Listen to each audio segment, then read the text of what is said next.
Una, punta tayo sa CapCut. Punta sa CapCut. Tapos, dyan sa may circle dot. Yan. Sa yung parang octagon. Yan sa kilid. Then, add default ending para matanggal yung CapCut sa huli. Yan. Then, discard natin. Discard. Ngayon, back natin. Discard na. Pagkatapos ng ma-discard, i-back natin.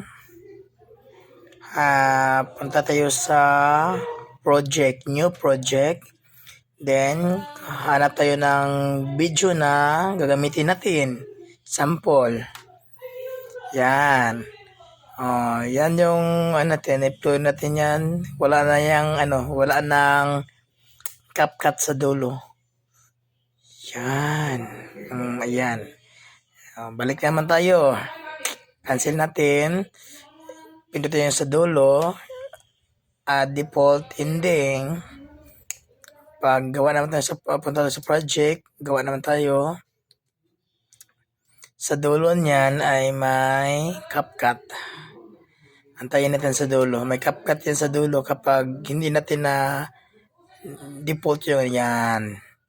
Yung kaibahan, punta tayo ulit. Balik tayo ulit. Yan. Add default ending. Discard natin para mawala yung CapCut sa dulo. Then, add default. On new project. Okay, kuha tayo ng yung natin, video na gagawin natin. Tingnan natin yun. Wala na yung CapCut sa dulo. Wala nang CapCut sa dulo yan. Yan. So, yun lang gawin natin. Tapos, exporting tayo. Pwede na natin yan ma-upload sa ating Reels, sa Facebook. Sana may natutunan kayo. Sana comment down below kung hindi nyo nasundan yung process natin sa pag-alis ng ng yung CapCut sa dulo. Kapag tayo ay nag-i-edit sa CapCut. Yan. Kayo na bahala kung anong gawin nyo, anong i-content nyo. Kayo na ang bahala dyan. Okay po. Ayan. Bongkolaloy po yan. Bongkolaloy TV or John Mark Sumagaysay po. Pakipollow na lang po. Like, share, follow. Saan magbigay din kayo ng stars. Full support naman dyan. Then, yan. Gawaan tayo ng content.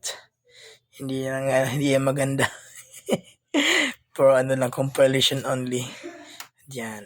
Huwag kalimutan i-on palagi yung stars para kapag tayo ay nagpo-post sa ating mga reels, kung may mga supporters tayo or viewers na gusto mabigay ng stars, pwede tayo masendan sa kung saan yung mga natin reels. Okay, thank you and God bless. Thank you for